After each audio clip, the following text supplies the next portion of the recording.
Welcome, everyone. Welcome to our webinar, Tips for Getting Hired in the Language Services or in the language industries. I'm Dr. Diego Burgos. I'm Associate Professor of Spanish and Interim Director of the Graduate Program in Interpreting and Translation Studies at Wake Forest University. And it's a pleasure for me to have you all here. This event is part of our ongoing efforts to prepare students for dynamic careers in translation, interpreting, and language-related professions. And we are thrilled to see so many students and perhaps some faculty also from Wake Forest University engaged in this conversation.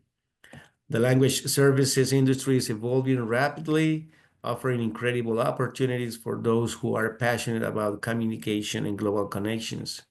Today, we are honored to have Michael Taormina, Vice President of Human Resources at LanguageLine Solutions, and Ilyana Carlos, Project Management Analyst at LanguageLine Solutions also. They are going to be sharing their expertise on career paths in the industry. Moderating our discussion is Kathleen Diamond. She's a pioneer entrepreneur and thought leader in language industries whose work in bridging academia and industry has opened doors for countless professionals. And by the way, I think we can say Kathleen is like part of this house now, right? This is Yes. her webinar. Thank you, Kathleen, for making this possible.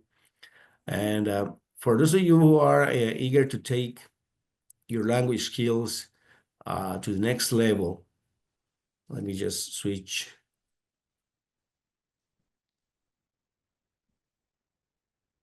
I encourage you to explore our undergraduate concentrations in translation and interpreting. This is a unique opportunity to develop specialized expertise alongside your Spanish studies. And additionally, if you are considering a career in interpreting and translation, professional translation or interpreting, our graduate program in interpreting and translation studies provides world-class training to prepare you for this exciting field. We also encourage you to take advantage of this opportunity to ask questions at the end of the session.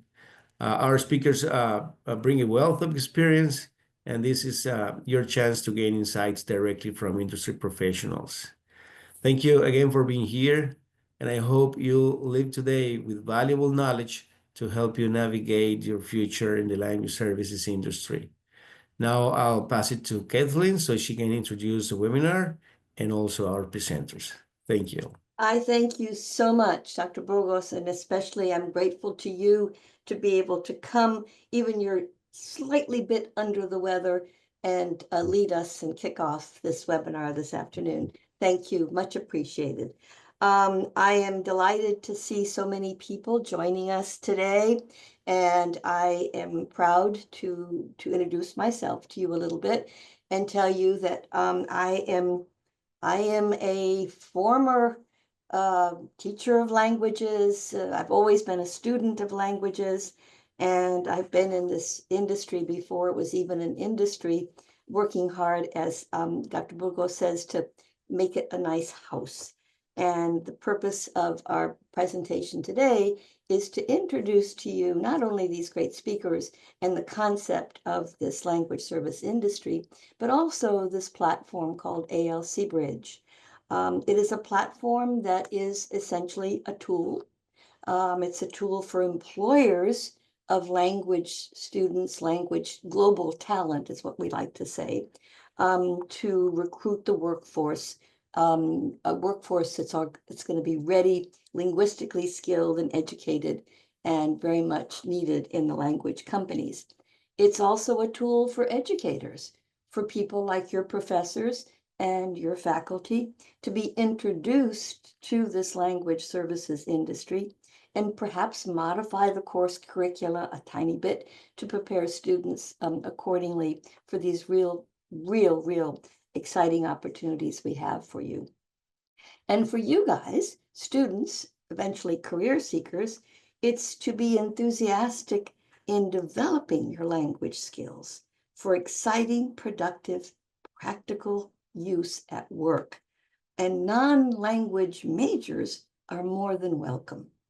And you'll hear that from the speakers this afternoon.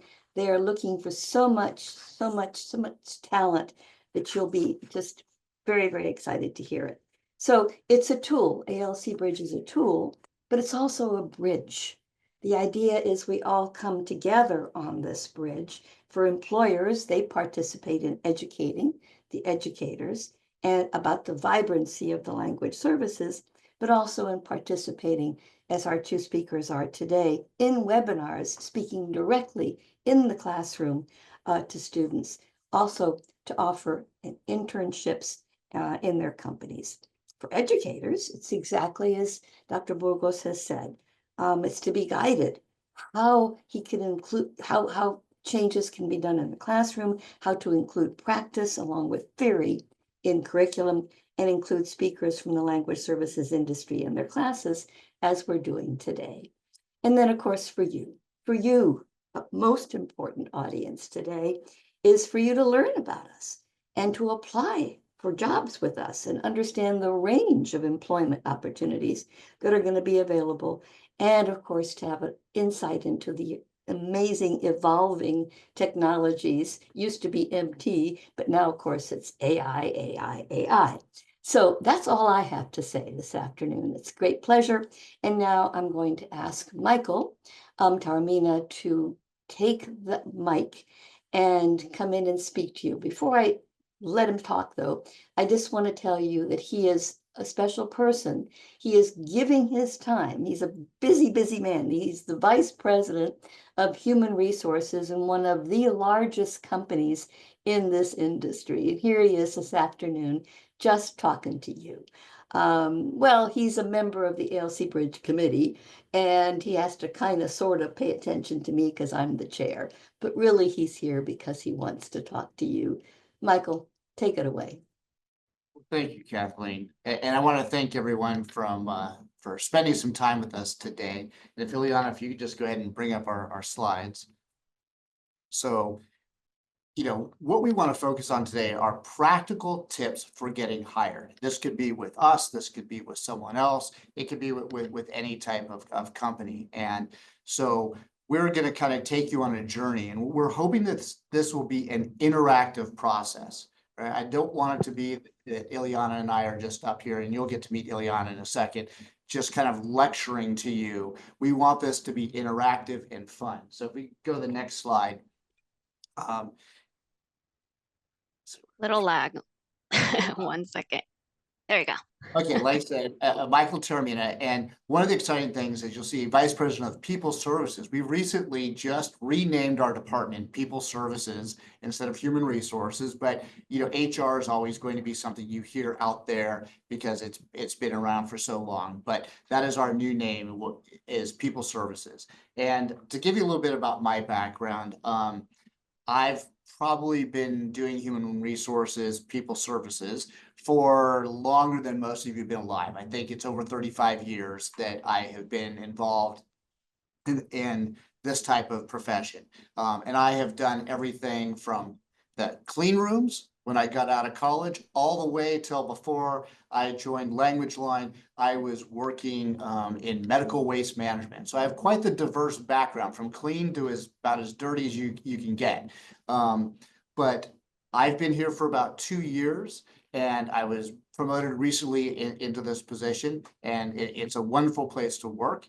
And I just want to say thank you, because I know right around this time of day, you're probably starting to get hungry and would probably be, sitting around having something to eat with friends. So I appreciate that you've taken the time out of your day to come and listen to us. So I also want to kick it over and introduce Ilyana Carlos and let her tell a little bit about herself, and then we'll get going. All right. Thank you, Michael. Hi, everyone. I am Ilyana Carlos. I am based in Northern Virginia. I've been with LanguageLine for almost 6 years. My role with LanguageLine is more on the corporate side of the business. I'm basically focused on the HR, or what we say people services software systems, and just making sure that our system's running smoothly so that our employees on the front end, they can do their jobs efficiently, and also improving processes and being involved in many of our projects. But I'll share a little bit more about my background in the next slide. But I do want to say that I may relate to a lot of you because I hold a bachelor's degree in international studies. Maybe some of you are also studying that. And I didn't plan on studying that, by the way. I started as, I thought I was going to go into pre-med, and after taking one biology class, I was like, this is not for me. And then I was undecided for a little bit. And then, I went and started taking some other classes that I thought might, be in something that I'd be interested in, which was in economics. And then I just kind of, developed kind of connections or with the professor and some students there. And I was like, you know what, I really want to continue this program. And then I also took a computer science class. So then I kind of wanted two different things. One area where I was really interested. And then the other one, I was like, okay, I can take these skills in any industry. So that was, my minor is in business administration from George Mason University. And of course, with my studies, I've always been very interested in learning about different cultures and of course traveling. In high school and college, I took courses in Spanish, Arabic, and Latin. But Professor Diego, don't test me because it's been a while. So really important to just keep your mind sharp and just try to keep practicing so you don't lose what you learned. All right, so I'm going to move on to the next slide. But really, before I start, as Michael said, we want to make this interactive. So when we get to certain slides, we may ask, certain questions. If anyone wants to get on camera, you don't have to, or if you want to unmute yourself or chat, that's fine. And if you have questions along the way, jot them down so that when we get to that last slide, you're not coming up blank, because that happens to me. All right, so now what? So Professor Diego said that there's a mix of different grades right now, so freshmen to seniors. So maybe some of you might be graduating this year. Congratulations. So now what? Right, so we have this whole timeline, maybe society places on us, and where we need to go in certain life different stages. So graduate high school, graduate college. Maybe some people decide to take a break, or they want to continue their studies.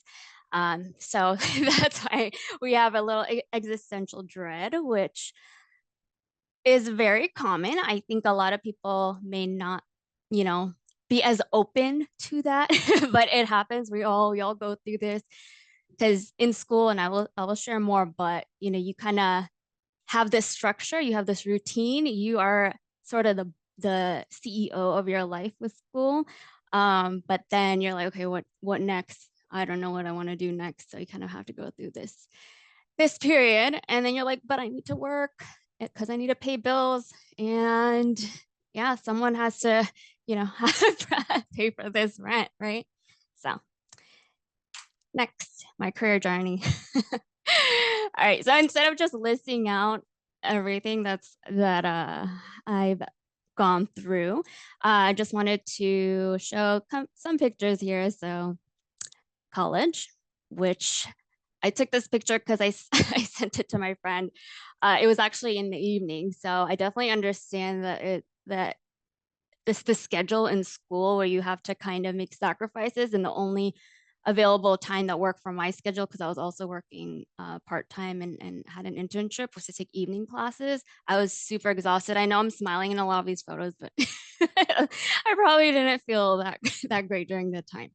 So college life, and then at that point, everyone, is like, I'm in my junior, senior year. Everyone's like, okay, they're all getting internships, or they're already really securing their first job out of graduation. I'm like, oh my gosh, how about me? Like, what am I doing? I applied to so many internships, but it's just so competitive.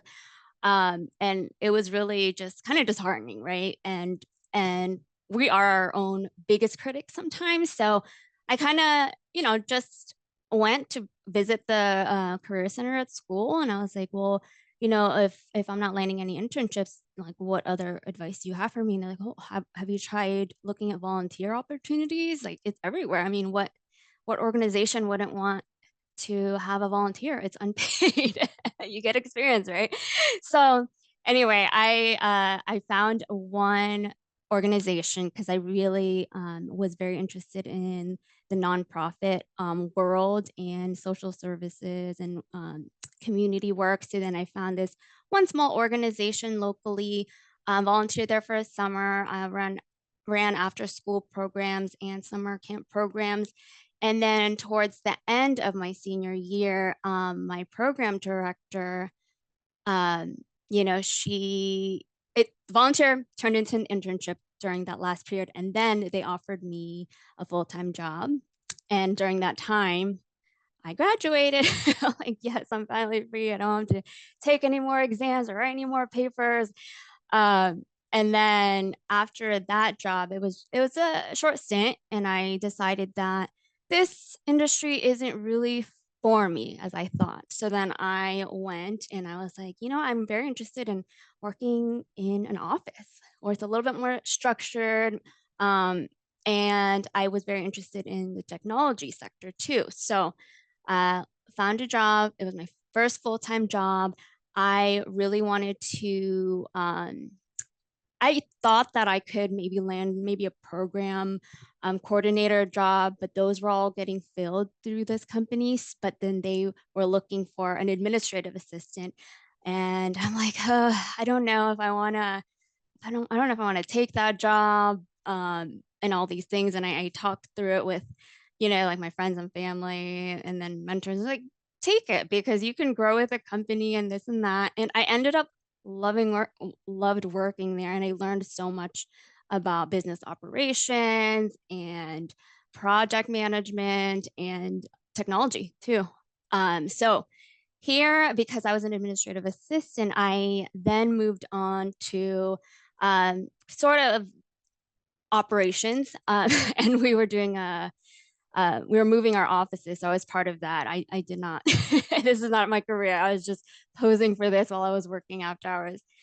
So anyway, I was there for about 2 years, and honestly, I was burned out. I was working a lot because I think you do have, after graduating, you have a lot more of a drive.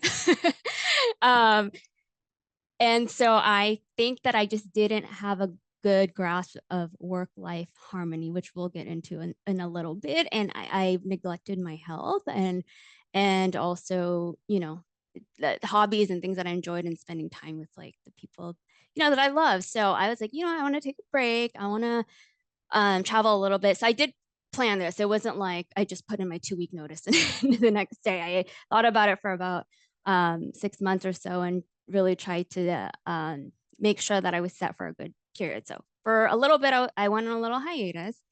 And then after that, I was like, okay, I'm ready to get working, but I want to experience moving somewhere else. So I did a cross-country move from the East Coast to the West Coast. And that was a lot of fun. It's funny because a lot of my friends, if I don't see them for a long time, they'll say, where are you in the world? Like they can't keep up with where I am. But I embraced it. It was scary. But I went with it. And then I ended up finding a job with LanguageLine. I didn't get a full-time employee job. I actually went through an agency, a temp agency, and kind of the same way I felt about landing an administrative assistant job. I was just like, oh, I don't know, it's temporary. The pay is not really that great, I'm being honest. And I was like, but you know what? Let's do this. Like, let's see where this takes me, because look, I made the move and here I am. And so I was a temp for about 6 months, and every single day I chose this picture because it's not the most glamorous part. I was filing paper files.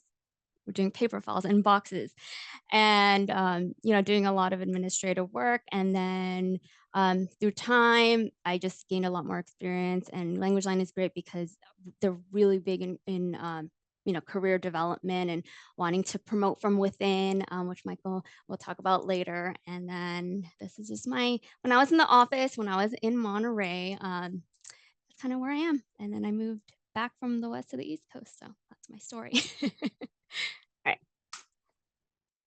What I wish I knew then. Oh gosh. Okay. So couple things. Take advantage of your resources. Huge. I wish I did that back in college. I wish I visited the Career Center more. I wish I checked out more books, looked up some YouTube channels and, tried to see really what else was. I mean, you can access anything nowadays. Like you have your phone. So you can, ask Chat GPT, like, what are some resources that can help me find a job and this and that. So take advantage of that. Take advantage of ALC Bridge. A little plug in there. And yeah, that's one big thing.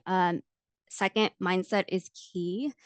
So just really being open-minded and really not being your own worst critic. Try to think. I know it's kind of cliche to say think positive, but it's true. Like you do kind of have to think positive or think of the silver lining. And then taking risk. Taking risk is huge. It's scary. Safe risk, nothing that's harmful. But that's big. I think not just risk with finding a job, but also making connections in school. I think one regret I have is that I didn't really try to make connections during school. I was just so focused on, doing well in my classes and finishing that and then going through my internship and finding a job. But I didn't think about, the people around me. Like networking is big, but view it more so as relationship building and connections. And don't even think about it like, oh, you have an underlying motive of like getting a job sometime. It's like you could develop friends. I made a friend in one of my college classes, and then just last year I was her maid of honor. So take risks, who say hi to the person that you're sitting next to, get to know them, and then you never know. Embrace challenges is big, of course, scary, but that's how we grow. And failing forward, definitely, I don't think they, in school, they don't really teach us how to handle rejection and failure, but view it more as kind of a blessing, or it could be, maybe it just wasn't meant to be. And then you just keep trying and trying and trying. And then if you fail, like, so what? Just keep going. Something's out there for you, right? And next is don't compare. This is big, especially now with social media, is that there is a lot of pressure and it can get really difficult when there's this over consumption of other people's lives and you're just seeing their highlight reels, right? So a lot of the times that's all we really see right up here, but we don't see anything else. Rejection, failure, putting yourself out there, all these things, right? So your journey is your own and embrace that and don't compare yourself to others. And next is work-life harmony. So Michael. I'm going to jump in here on work-life harmony. And, I know a lot of people like to use work-life balance, but we actually did, our CEO and myself had a conversation the other night, and then he put out a video. We do videos for our employees that on Fridays he does those. And we like to talk about it as work-life harmony. And what that means is each individual out there now needs to talk about what is their work-life harmony. What are you looking for? And so this is where I start to kind of shift you into the gear or into the mode of you're going to be going from an education environment to a work environment. And it's not easy. And I know this because I have a 22-year-old and a 25-year-old, one who's graduated, the second who's graduated and will be going to dental school soon. So I understand, the phase that you're in. But under work-life harmony, we don't say balance because it seems transactional. You put, 5 grams on this side, so you put 5 grams on this side.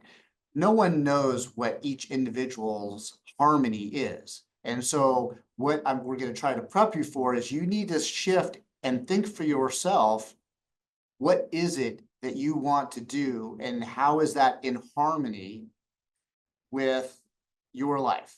And I can give you examples. There was a time in my career where I decided to consult so I could spend more time with my sons.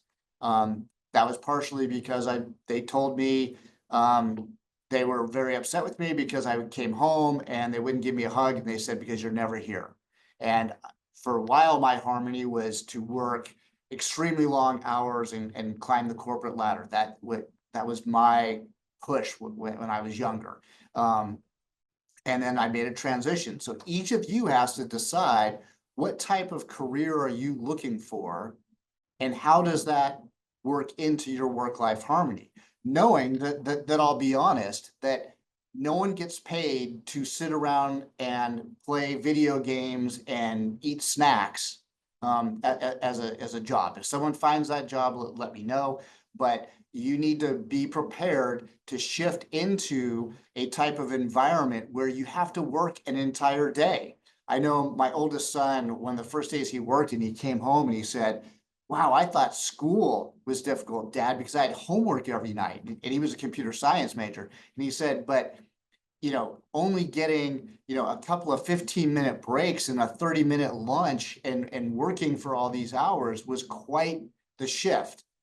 And so that's what I'm going to talk about as we start to make these shifts. So get kind of buckle in now, because we're going to talk about the do's and don'ts and the really practical things too about how do you get a job. So let's go to the next slide.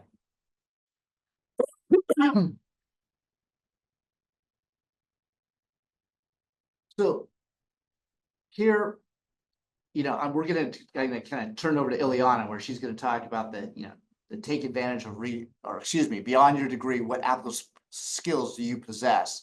And I'll jump in a little bit. You heard Ilyana talk about her degrees and her minors and things that she did. And she did all of these things like volunteer and work experience.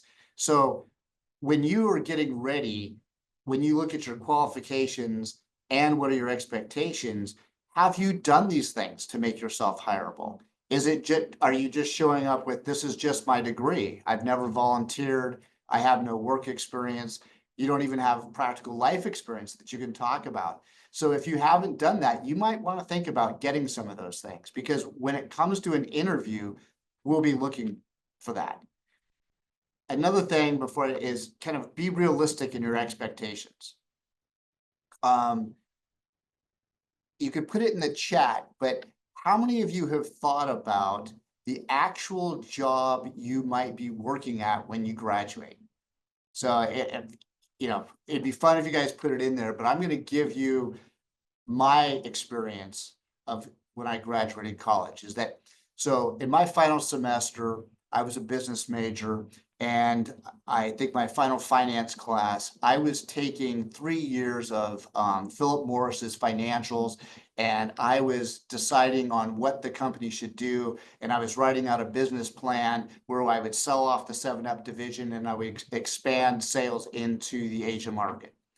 And when I got my first job, I was doing the shredding, unjamming the copiers, typing. This is so like typing up things for people and doing general administrative work. Now, the reason I bring that up is because you're also going to see sometimes a shift in your skill set versus what you're asked to do at first. So a lot of our positions, you'll find out, start off as interpreters or translators, in our localization groups.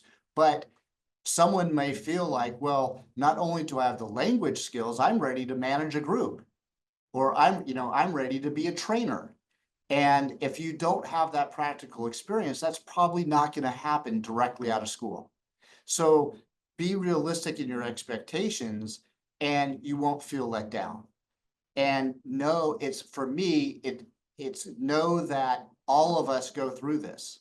I see Kathleen, kind of nodding her head, because you probably remembers when you first started off, it wasn't the most glamorous job.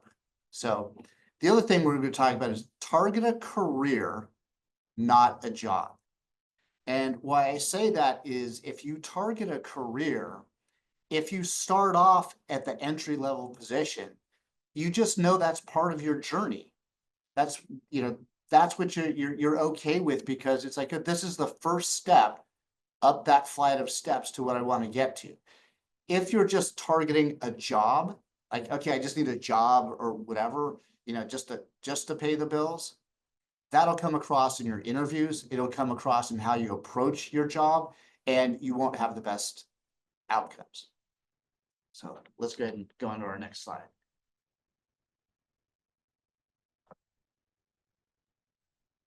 All right.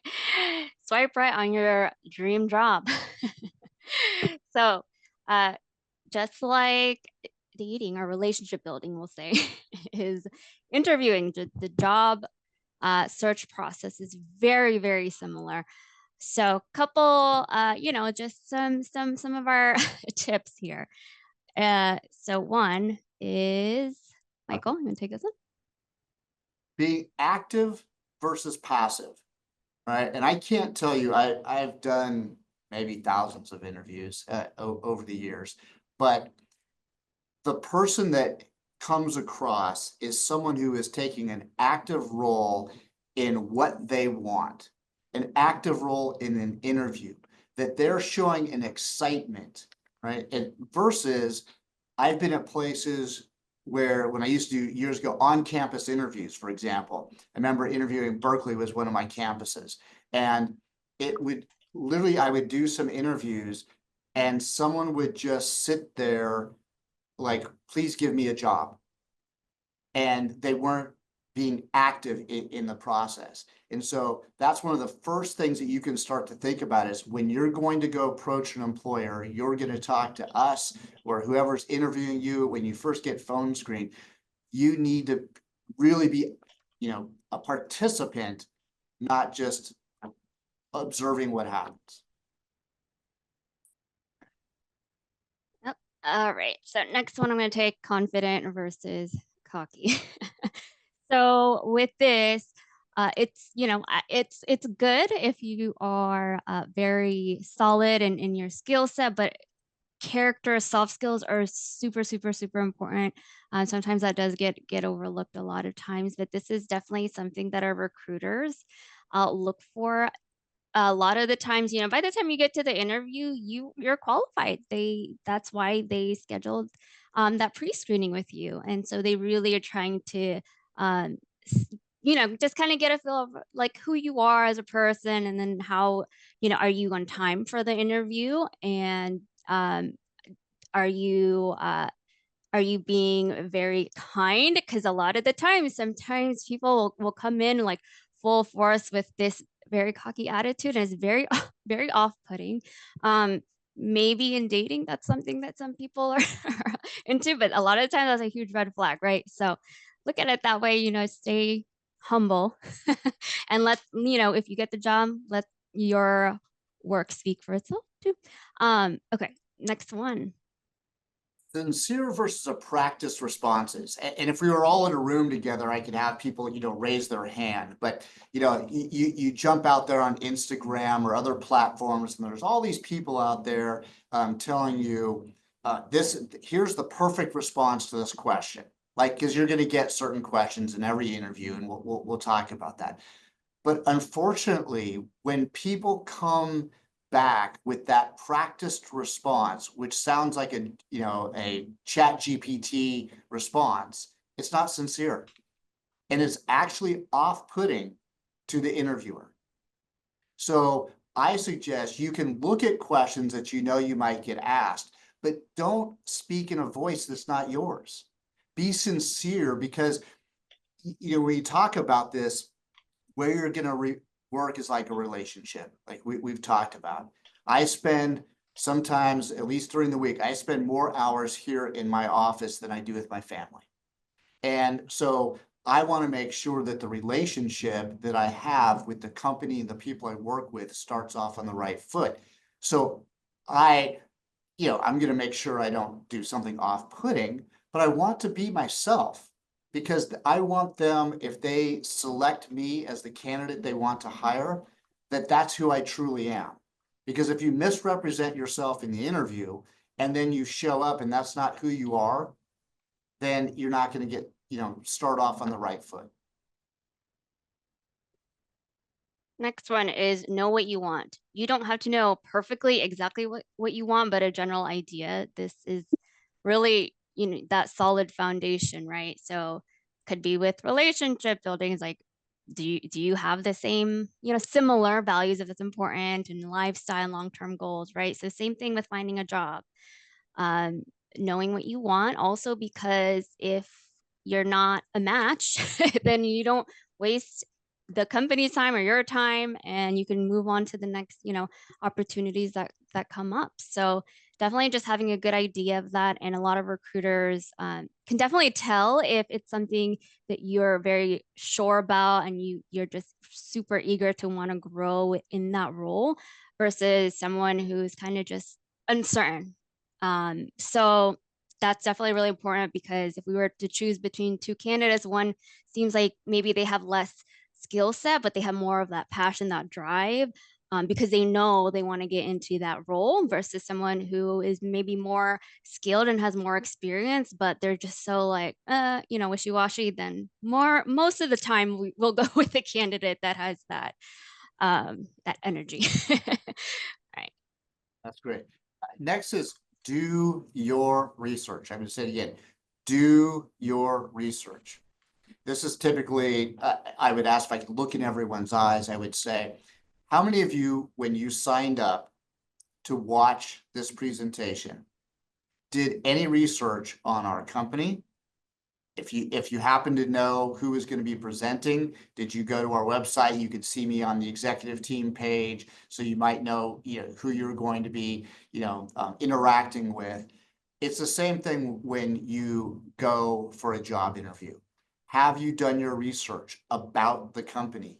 Have you done the research of who's going to be interviewing you? So, for example, when I interviewed here, and I knew I was going to be interviewing one of the people who's with our chief technology officer, I focused on what it took to provide interpretation services from a technology standpoint, and how not only were we a language services company, but we were really a high-tech company when you start to look at some of the technology. So I steered my interview towards what I knew this individual would be interested in.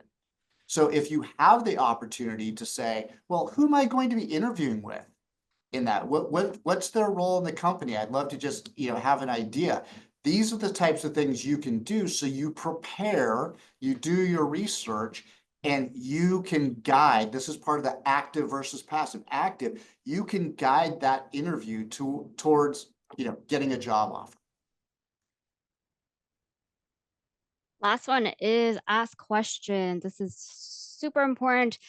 So with going back into relationship building or even just with anyone that you may have met at first, sometimes I'm curious, I'm sure a lot of us have experiences where it seems like it's more of a one-way conversation. And you're the one asking all the questions, so you kind of feel like you're just talking to a brick wall. So it kind of makes you feel like, okay, are they even interested, or do they even care? Am I bothering them? So same thing with interviews. It's, even though the recruiter or the hiring manager is asking you questions towards the end, when they say, do you have any questions for me? And you say no, it kind of is a red flag for them. Maybe a yellow yellow red flag, but it shows that you are engaged and you're genuinely interested in that role. So definitely be prepared to ask questions. Next slide. It's do's and don'ts. Yeah. Now, before we start that, is there anyone out there who's willing to share the biggest mistake you've ever made in an interview? Let's have some fun with it. And you don't have to come on camera, but you could put it in the chat, or you could jump on audio. Is there anyone who's willing to share the biggest mistake that they've made? I can start that. Shall we start the Jeopardy time? Da, da, da, da. Come on, there's got to be someone out there is interviewed. It could be for a scholarship. It could be for an internship. There has to be someone that says, oh, this is what I've done. No pressure. Could be just casual conversation. You don't have to be on camera. Anybody?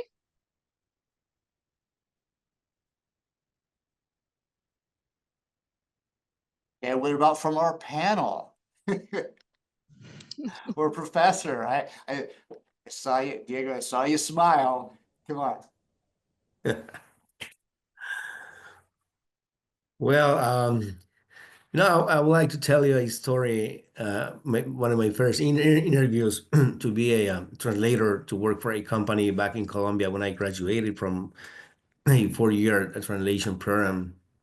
So when I got there to their place, they told me, "Well, I need you to translate this. That's like the test, right? To see if you fit this job." And so they put me on a desk with a computer and the text that I needed to translate. And they asked, "Okay, so what do you need for your translation?" And at that time, looks like I wanted to look like I was strong. I knew it all, right? No, I'm fine. I don't need anything. Uh, but do you need dictionaries or any other resources? No, no, I'm fine. I'm fine. Do you need internet or anything? No, I'm fine. I think I can handle it. And I don't know if I did a good job and I did a good translation, but I'm pretty sure that whatever the quality of the translation was probably not the most important factor at that time uh, for they to hire me. It was probably my attitude, and first of all, I was also young, right? And and at that time, it was probably I was afraid that I to ask for help, right? And to ask questions, and also to probably to do some research about what are the expectations on my interviewer's side, so I can actually look like more like a better fit for that job. Yeah, and I appreciate that you share, because we've all been there where we've done things. I can share mine. It's where I was so nervous. I had been given the interview schedule, and I had read that, okay, you need to come use someone's first name, right? When you walk into their office and you shake their hand, use their first name, and I used the wrong name, and they had to tell me, excuse me, that's not my name. So. But you can overcome those when you have those problems. Just be honest and apologize. We know, I have a saying for my team, as I said, I'll get really upset the first day I have a perfect day. So you're gonna make mistakes, but don't let it crush you. Don't let it ruin your interview or your interaction with a potential employer.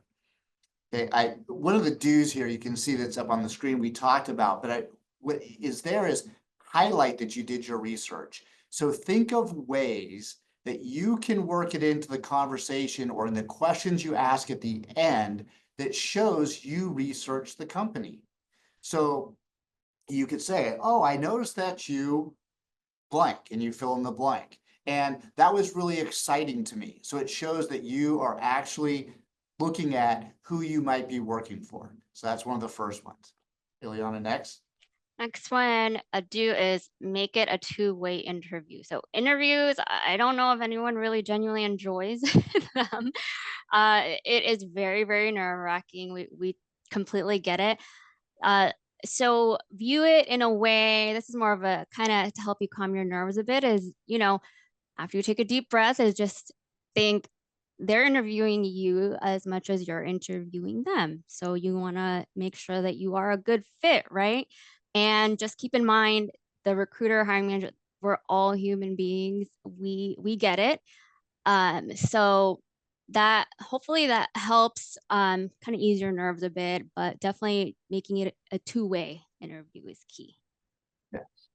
Next is always be prepared to answer what attracted you to our company, or some variation of that. what is it about this position that excites you? Or, why did you apply for this position, or whatever it might be, but you are going to be asked that. And how you respond is probably, for me, if you interview with me, one of the most important things that you can do. I'm looking at, from your core, is this something you want to do?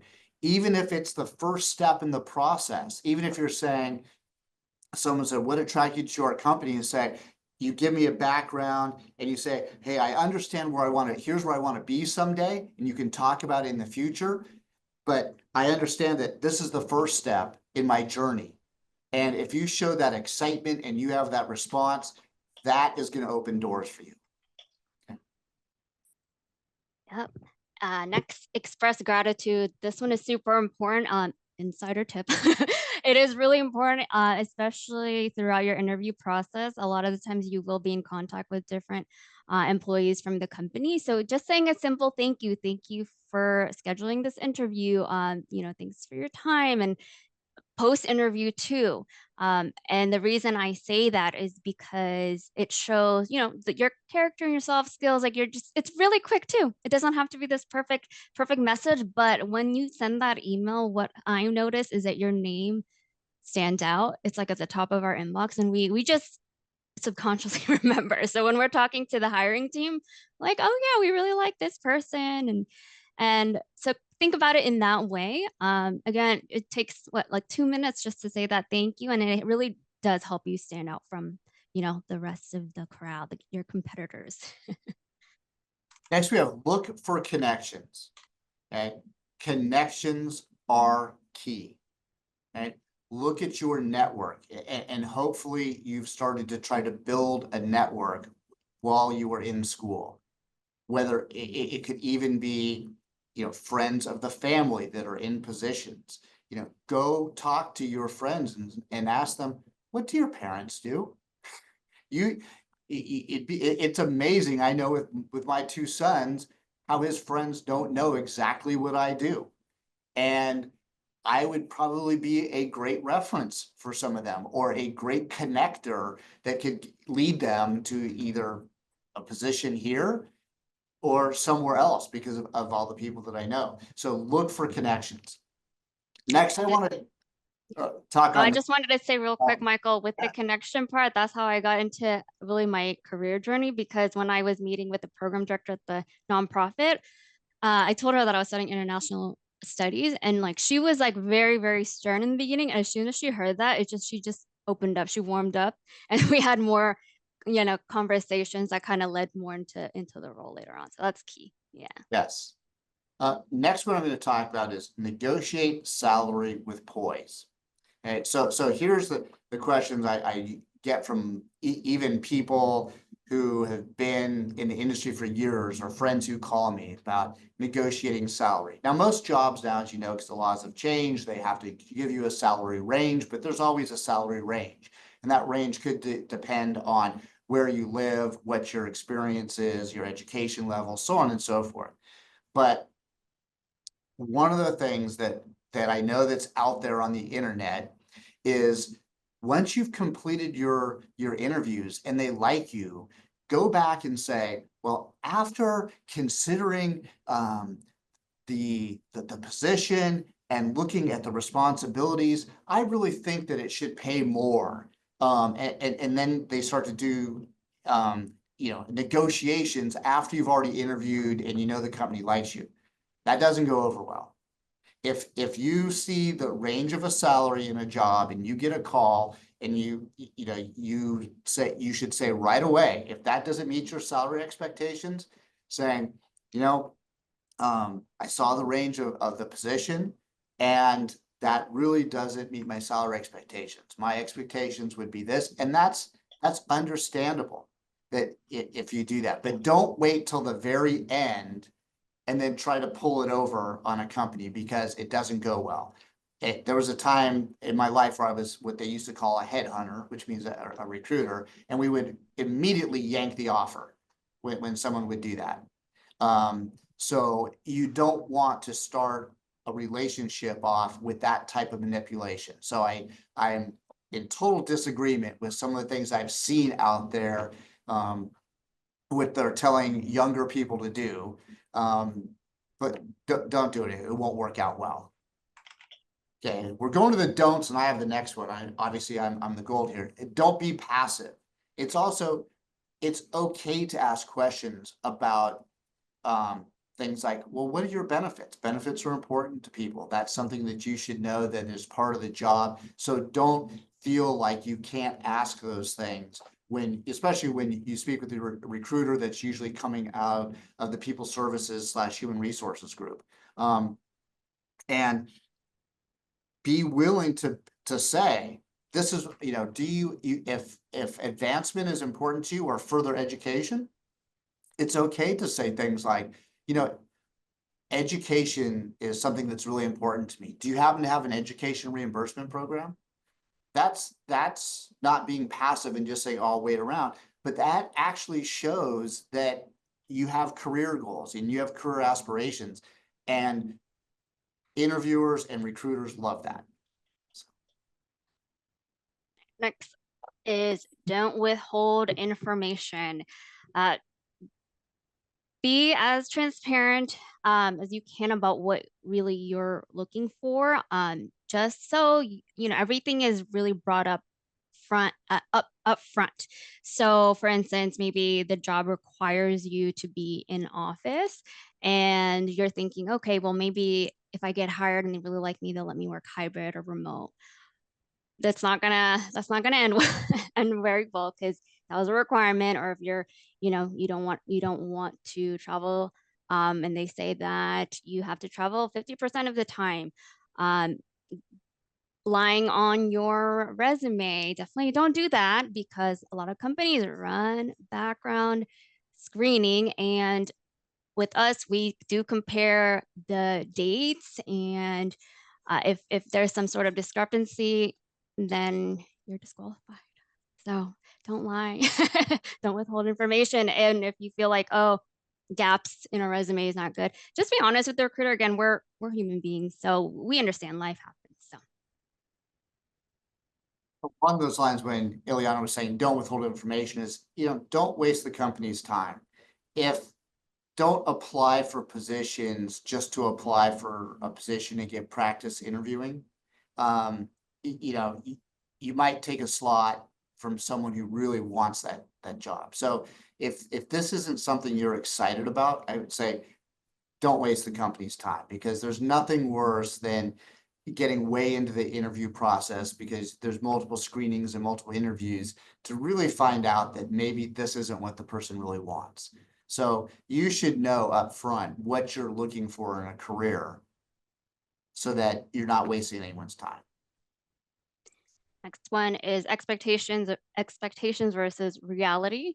So expect to start from the bottom, expect not to do the most glamorous work in the beginning. So that kind of goes into just staying humble, even though you have the degree and maybe you have some certifications and some experience, is just expect that you're going to start low, and and that's the reality. Next, say don't be all about the money. You can ask about things like compensation range, benefits, but if it seems like that's your only focus, that's not what someone wants to hear. They want your focus to be on the position, on the career, on the people you're going to work with, all the things like on the opportunities that this position could give you, and to learn more and move up and all the things like that. But I'll give you an example. And this is someone who's very seasoned, and she used to report to me years ago. She interviewed here and she had a very good interview. She's very knowledgeable, and she came in and told the person who's retired, but was my boss at the time, she said, hey, we now know that I can do the job and I'm good at it, but we just have to talk about money. How much money are you going to offer me? And Kathleen, you know, Frank, that went over like a lead balloon, right? And even though I've worked with her and I could say, yes, I know she's very skilled, that type of attitude just crashed the entire process. And it literally went from, we're probably going to make her an offer that night, to she's out and we're gonna have to go to the next person. So even people who have been in the industry for a long time, that's it. All right, I see that we need to speed up a little bit, so we have some questions. So let's go ahead and skip to the open questions here, because we're running late. You'll get this, but we have here for the ALC Bridge, we have links to LanguageLine where you could apply, LinkedIn, and things like that. But let's go ahead and open this up to your questions if we didn't hit some of these questions you might have.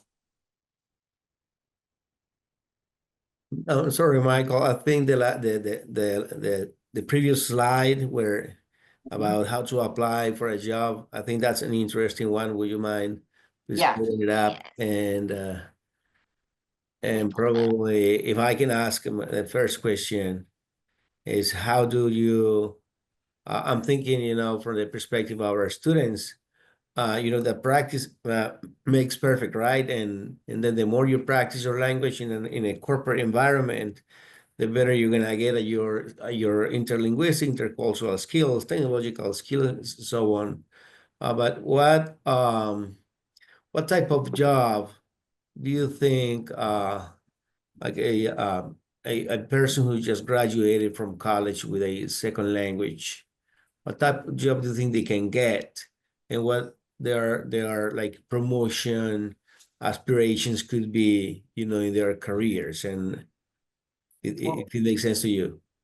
Well, some of the entry-level jobs, like an interpreter or a translator, so it could be in one of those groups, is probably two of the basic starting points. Because if I look at, for example, our director of interpreter operations, our director of interpreter recruitment and interpreter training, they all started as interpreters, and they moved up from within the company.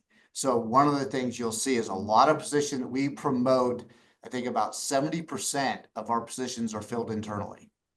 So one of the things that is key is that if you want to stay really tied to languages, that's a path. Now the other is, and a friend of the family, I was just speaking with her, who she has a PhD in French, and she decided that she didn't want to be a college professor, and that she said, well, I love the idea that it's a language services company. What besides language, where I could maybe make a little bit more money to pay off my student loans, would be available? And we even talked about a position within sales, because you have to understand the language solutions that we provide. And, so even though you might not be using your language skill every single day, having that background makes you even better to go interact with the different clients that we have. So that's kind of a three areas that I could say would be really good. Now, or if you happen to have background in an area, you might say, hey, I also happen to have an accounting background. And it's always a benefit in a language company if you happen to have language skills, even in functional areas that don't require it. We'll have time for a couple of questions, so feel free to ask your questions. You can use the chat, or you can unmute yourselves and go ahead and ask any questions. This is your opportunity, students. Yep. Hi there. My name's Henry. Appreciate all the information you all have shared. And just one quick question: for an entry-level interpretation or translation role at LanguageLine, do you guys look for secondary degrees such as master's degrees, or not? We do not require it, right? And what really is, it's the language skill. So for example, if you were going to be an interpreter, you have to go through certain tests, language tests, to even get get to a certain level. So we've found even some people who have applied for positions that have a degree in a language, they don't pass the language test. Because it can be difficult. It's not that difficult. And then what we are looking for also is, if you've never been, and I haven't been an interpreter, but I can talk about being an interpreter. For example, when you move up to level of being a medical interpreter, and we give training that so you get certified, so you can be a medical interpreter for us and take medical calls, or another level is for legal calls. It's very difficult to stay in the role as an interpreter and not take over the conversation, which you're not supposed to do, and to deal with shifting from call to call in that interpretation. So that's also what we're kind of looking for in the interviews and testing. So we don't require an advanced degree. It's more specifically on language skills first. Now, to move up in the company, that advanced degree might really help. Awesome. Thank you. I appreciate the response. Thank you. Following up on Henry's question, Michael and Ilyana, and more related to translation skills more than interpreting.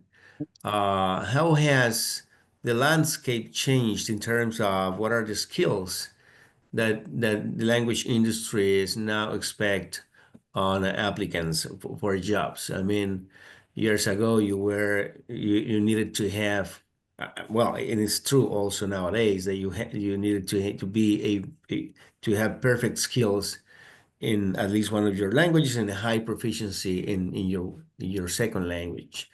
But how has the landscape changed now with the technologies, with AI, with all the technologies that we have, and what does an applicant need to outstand among their peers? I'll start with a little bit with the impact of AI. And what we're saying is that AI is a tool. There will be some like if you want to go to the translation and localization side, there might be applications where AI could do a translation that doesn't really mean much. Okay. But there is always going to be a market for a skilled translator. For example, if you're translating medical information, right? Do you want to go to a hospital and trust right now that AI is going to do that properly? There's also situations of where there's some AI translation and then a human being oversees that and checks it and does that. I can give you an example.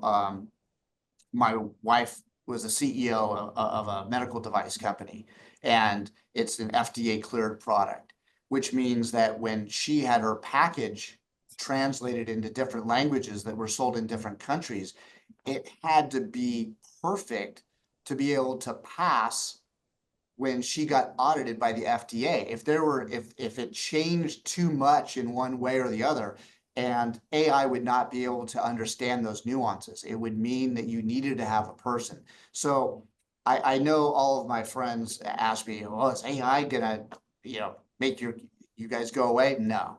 AI is going to be a tool that people use. Will it impact some low-level things? Of course it will. But I really think that it's going to be a resource for interpreters and translators moving forward. They'll just shift to different job responsibilities. Thank you. Any other questions before we close? I'd just like to say that I've enjoyed this very much. And although you were quiet, we know you were listening. So thank you. And use the resources. I think you've heard the word quite a bit, but it's key. Prepare yourself by going and taking a look at the various websites we've provided there. Learn about the other associations in the language services. The ATA is an association that you probably should be joining before you graduate. They're a terrific resource for you in preparing you in many of the questions that perhaps we didn't discuss today, but are there waiting for you to discover for yourself. ATA is a good place to go. And Professor Diego, I think I sent you a list of internet resources that you can share with the students. Yes, Yeah, last time you shared it with me, so I'll be happy to yeah, share with yeah. my students also. There's so many tools out there for you now. No excuse for not being ready. Absolutely. Thank you very much. I want to thank Michael, Ilyana, and of course Kathleen for taking the time, to share their experience with us, and also for giving us like a really important and practical hints on first how to address an interview or a hiring process. Which the awesome thing of this is that you can even apply these tips to any job application. Uh, but then there you have LanguageLine and ALC Bridge links to go to, and I can also share them with you later if you're interested in it.